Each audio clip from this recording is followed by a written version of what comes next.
scary stories. Some backstory. My parents split when I was about 14. It wasn't a good breakup. My dad was an abusive drug addict. So when my mom left him, she was in a really bad place.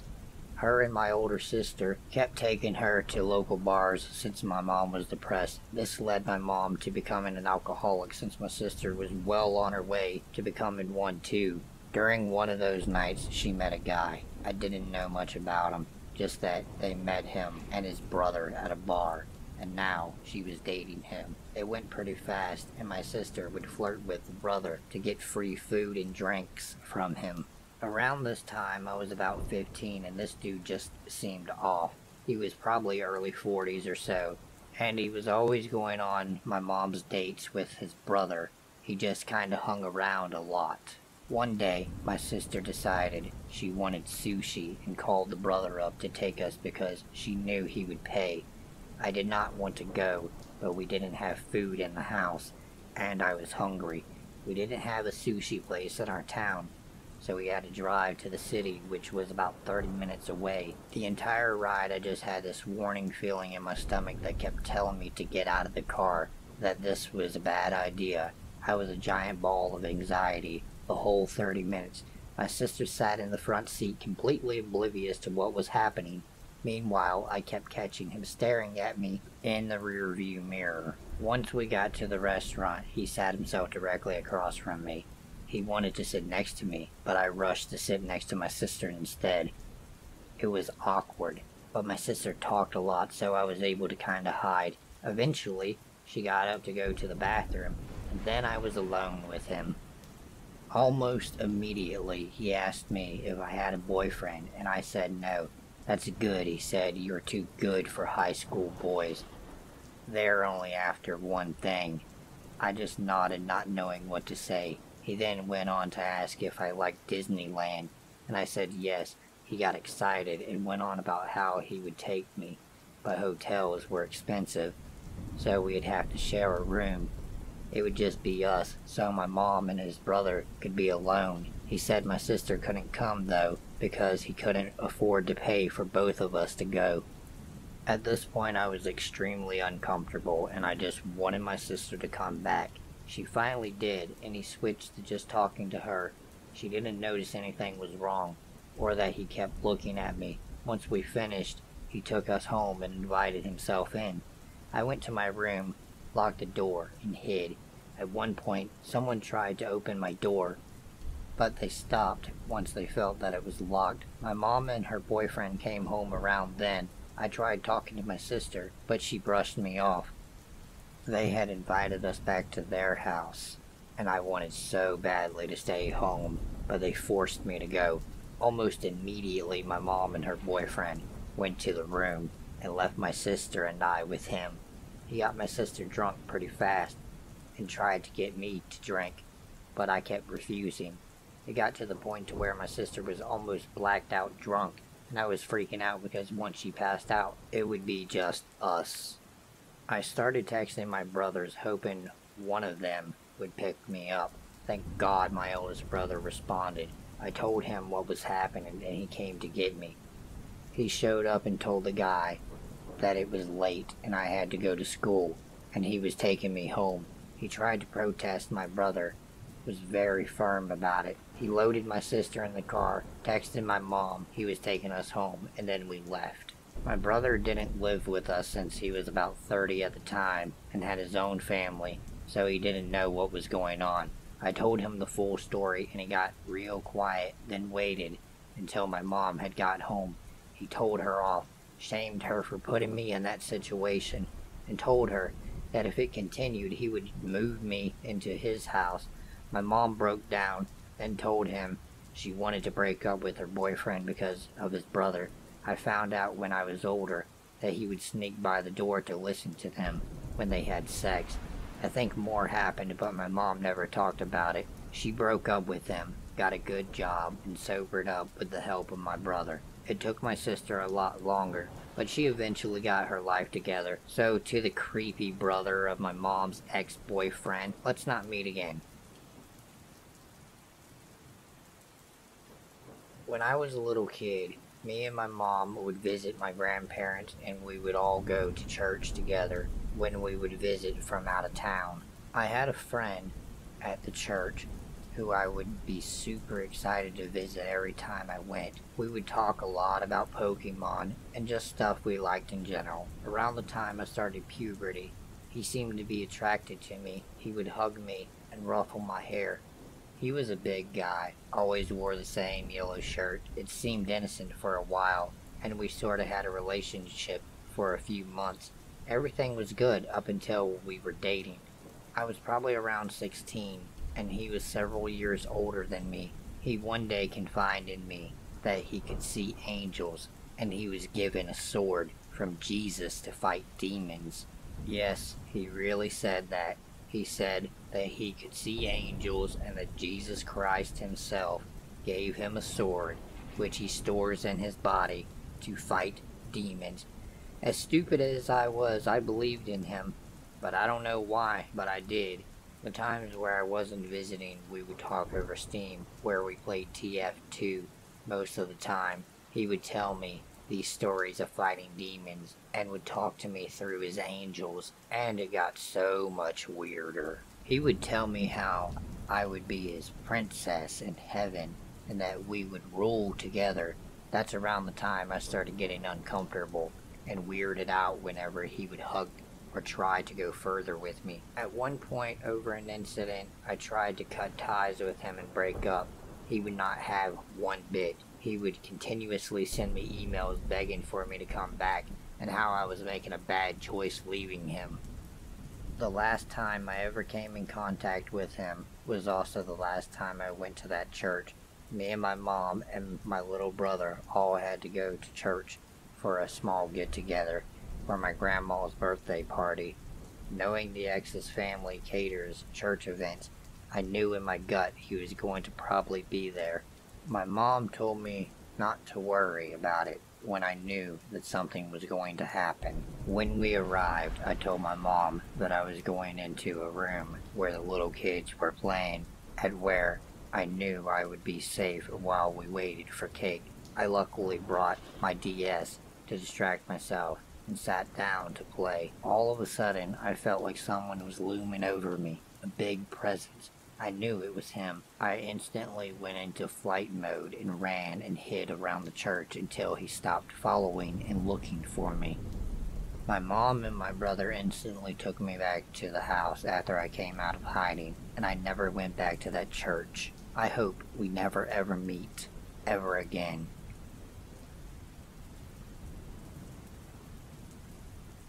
Summer of 2011, I was a university student enrolled in summer courses to help accelerate my Bachelor of Science degree.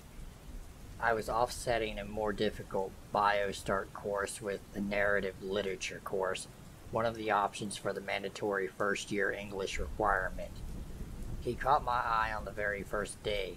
I was 20 years old, slightly older than my classmates, but what set me apart even more was my status as a single mother. It was one of those things that was omnipresent for me.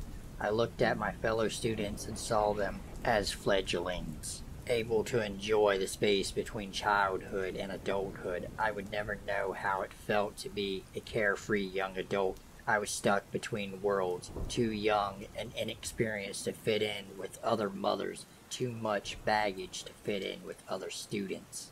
But he wasn't like the other students. He was older, in his 30s. He was also handsome, with his dark hair and slim build. He was sitting near the center of the room, and I sat at the edge, sneaking glances. It wasn't long before he spoke. He was extroverted and confident, easily engaging with the professor. His voice was rich and low, closely resembling that of Matthew McConaughey, minus a southern accent. This story happened in Canada. It moved me at a cellular level. It took me about 5 classes before I drummed up the courage to sit next to him. I noticed that he was often one of the first to arrive, so it was simply a matter of arriving early enough to claim the empty chair beside him. The first time I had difficulty making eye contact and may have squeaked out a hello. I had high hopes of initiating a conversation about the weather, at very least, but I couldn't will my mouth to speak. I arrived prepared the next time. I pulled out a fresh sheet of notebook paper, and while the professor began her lecture, I scribbled, "Hi, I'm Willow." My hand trembled a little as I nudged the paper in his direction. His eyes caught the movement, and he didn't hesitate to scrawl back, "Hi, I'm Chris." It was on from then. We spent lectures passing notes back and forth, asking about likes and dislikes, trying to make each other laugh and risk having all eyes of the class on us after our barely muffled giggles, snorts. We thought we were being inconspicuous, but I'm pretty sure we weren't fooling anyone. I lived for our cutesy handwritten conversations, but I wanted more. I dropped hints about coffee and my favorite place to get it. The next class he was there, waiting with a cup. He started walking me to my car after class, lingering for a chat with his long form leaned against my window. I found myself focusing less on what he was saying and willing him to make a move. As mentioned, I wasn't a virgin. I knew where I wanted this to go, and I was growing bolder by the day, but also frustrated by my own impotence. I sensed he wanted it too. His arm brushed against mine too often. While sitting side by side, sometimes his legs would shift and touch mine and hesitate there, and the blood rushing my ears would drown out the lecture. We had a rare July thunderstorm one hot afternoon as he walked me to my car. My tank was getting soaked and my hair plastered to my forehead, but I didn't care. I could feel it. Today was the day that something would finally happen. I leaned up against my car, hyper aware of his gaze, and meeting it unflinchingly.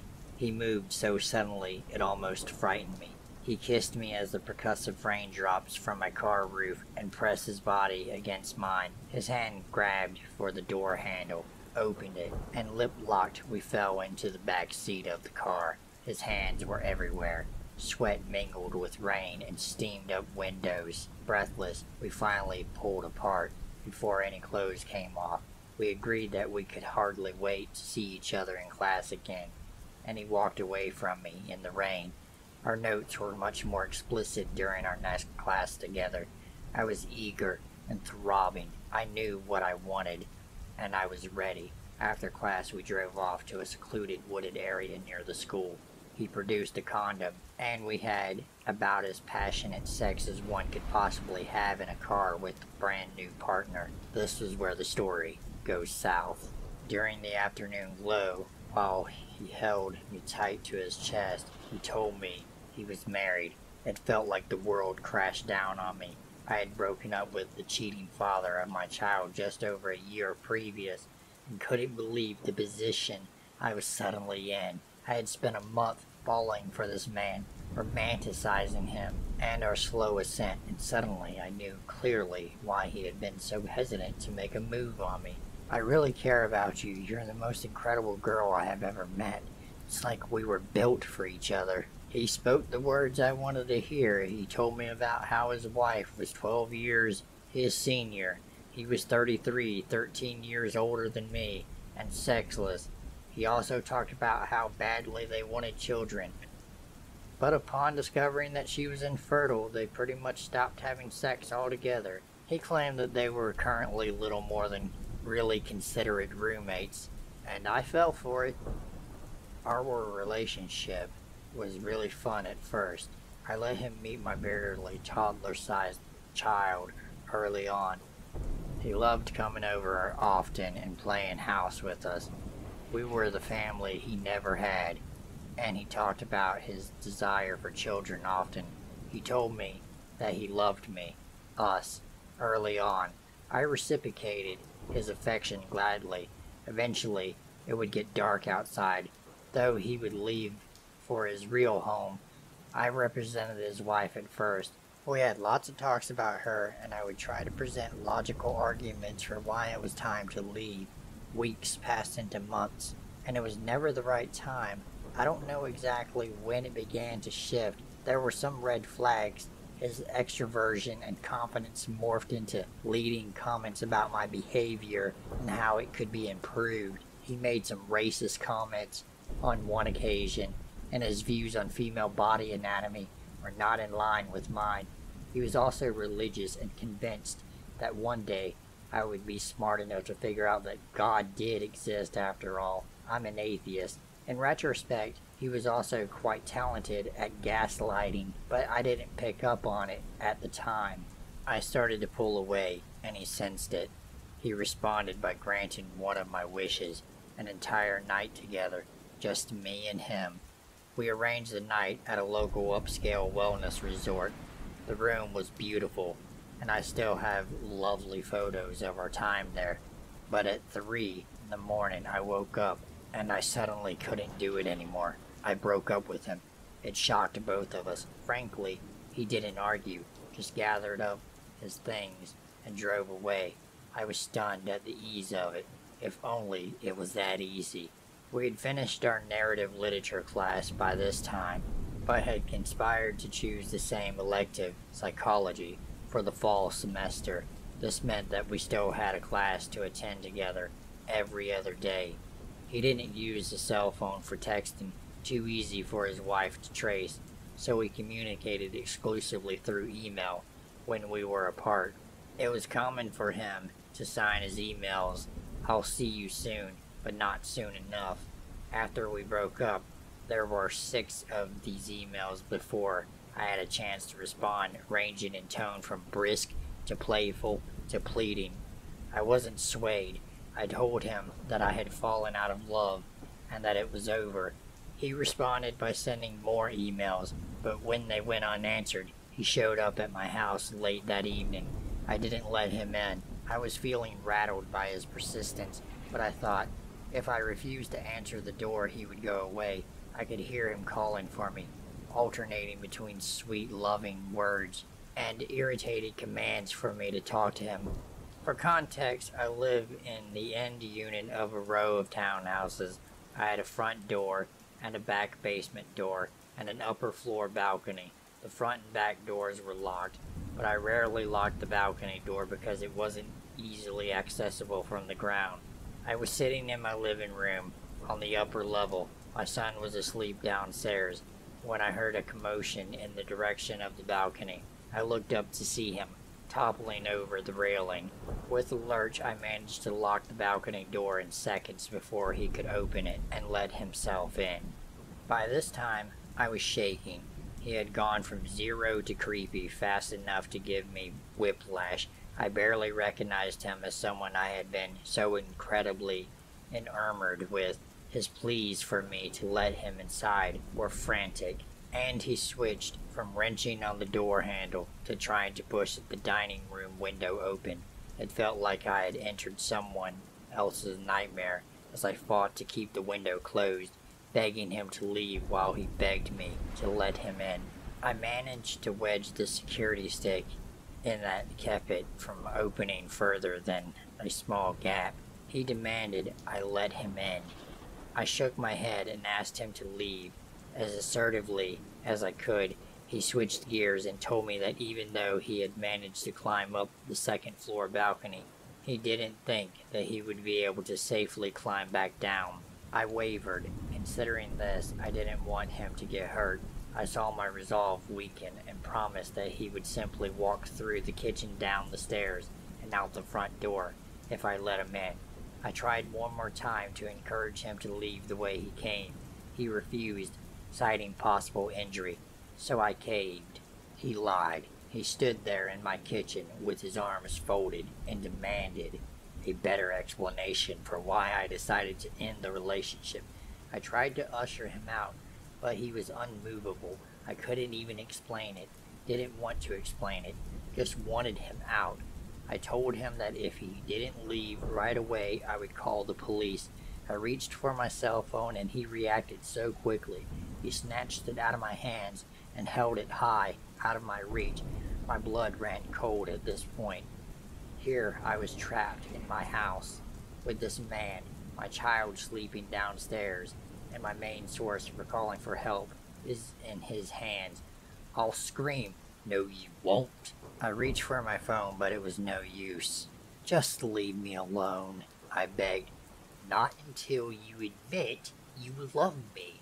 I don't. It's over. We are done. Those are just the lies you tell yourself because you are afraid to be close. Be real. He looked like he believed exactly what he was saying, with full conviction. It was too much. Please, you're scaring me. He softened. Willoughby, he murmured, and reached for me. I stiffened as his arms encircled me. He squeezed me tight, but as his hold loosened, I seized my chance and pulled away from him, having grabbed my phone from his unsuspecting fingers. I was already dialing a friend of mine, also happened to be a local police officer. As he chased me down the stairs, my police officer friend Paul answered on the second ring. Backed into a corner in the basement, I held my phone in front of me like a shield and spoke to my friend on speakerphone while Chris waited at arm's length, silently listening to my quivering voice explaining the situation. Paul sternly admonished Chris to leave my house immediately, and with a withering glare, Chris excited and drove away. After Chris left, he checked in with me to be sure I was okay and recommended that I call the actual police. I explained that I still had some feelings for Chris and didn't think he deserved to have his whole life blown up, despite how much he had scared me. After we disconnected, I wrapped myself up in several blankets, and it took a long time before I felt warm. I wish I could say that the ordeal was over after this, but I would be lying. For weeks, he emailed me and waited for me outside of my classes. We only shared one class, but he still knew my schedule and would wait outside my other classes too. I walked silently past him, and he would follow me, trying fruitlessly to get me to engage. He would also wait outside my house at night sometimes and leave me loving messages on the sidewalk in chalk. I love you, Willoughby, the chalk spelled in black letters. So I stopped going to my classes. I did my best to stay caught up on the material by studying the slides posted online and reading the textbook. Weeks passed without me being forced to see or talk to him. I had to attend the exams though, and sure enough, he was there outside my psychology exam, waiting.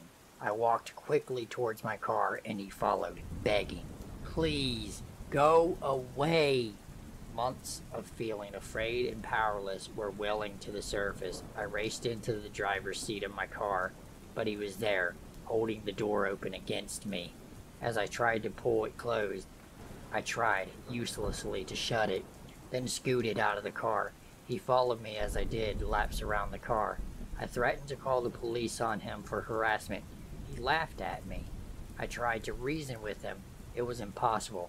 I darted for the driver's seat again, and this time was successful at slamming the door shut before he could hold it open. His response: he placed his foot under the driver's seat tire and told me that in order to drive away, I would have to run him over. I so badly wanted to do it. Weeks of looking over my shoulder, of reading his emails with shivers. He rambled for paragraphs, accusing me of being pregnant with his children, mostly promising me everything, accusing me of lying about my feelings, etc. Here is one of the many emails left unanswered. I called you, but I didn't hear back. I'm worried that you're hurting and or in trouble. Sad face. I can't drop by to check on you. You keep pretending I'm not welcome there. I'll send you this so that you know what's going on. I'll call you again as well. Do I understand what and why you are doing this? No, I really don't. Who would? Especially when we both know it's bullshit. I have ideas and guesses. There is no way to understand it. I don't know what's really going on. I'm lacking whatever information you think you need to hide. I don't have the real information. I would like to know. However, that's your prerogative. I wish you wouldn't hide and hold back, but we both said so much already, so no, I don't understand. I hope that reading the messages I sent matter to you. Actually, I'm sure that they do. We both know that you care, that we both care, far more than we ever let on. I did ask you to do me the courtesy of telling me what's really going on, even if you'll never see me again. As you say, such a waste. You don't need to drive me away. You should really have had a hard think about all of that. I said in those messages, you don't have to pretend all this bullshit, and you don't have to hide the truth from me. Or have I guessed it already, that you are pregnant and full of fear, and that you don't want to be the cause of my marital breakdown? Well, you are not. A catalyst, yes, but you're not the cause. You just helped me realize that I could be happy, and I was. I'd still be if you dropped the act and be real with me. We were both happy. I'd love to have that again, even for a short time. Any time would be worth it and more, knowing that I could be fulfilled, and so were you. But is it also that you were worried about your condition, so you think why invest your heart and love already there into us anyway? Maybe you think it's easier to drive me away and just waste away with your personal misery and not have love to share with. As I say, I have ideas maybe closer to the mark than I know, maybe not. You tell me. I dare you. So here I am, in the driver's seat of my car, with my married ex-boyfriend stubbornly sticking his leg in the way of my wheel. I had two choices. I could drive over him, or I could call for help. It was at this point that I finally called the police. He figured that I was walking to the cops early enough to deck out before they could arrive. They took my statement and sent a member to his house to warn him to stop contacting me. He sent one final email. This is the second time you have way crossed the line of decent behavior. Now, to the business at hand. I'm asking you to stop harassing me and stop threatening me. If you have any pictures of me at this time, I demand that you delete them. I do not give you permission to have anything like that at this time. I do not want to have to inform the police that you stalked me, along with Paul, my cop friend, who misused police equipment to fraudulently attain my personal information, and then give it to his civilian ex-girlfriend, yourself, so that you could find out about me. I'm sure that breach of trust and many others would not be well looked upon, or that you have made personal threats to harm me, or to otherwise harm my family. You have gone way too ridiculous with this. Stop bothering me. I told you that I care, but I am not interested in you attacking me or your threats against me. If you can be civil and reasonable, you may explain your poor actions via email. If not, I choose to forgive you anyway. Goodbye. Stop harassing me. A gaslighter to his last breath. Let's not meet again.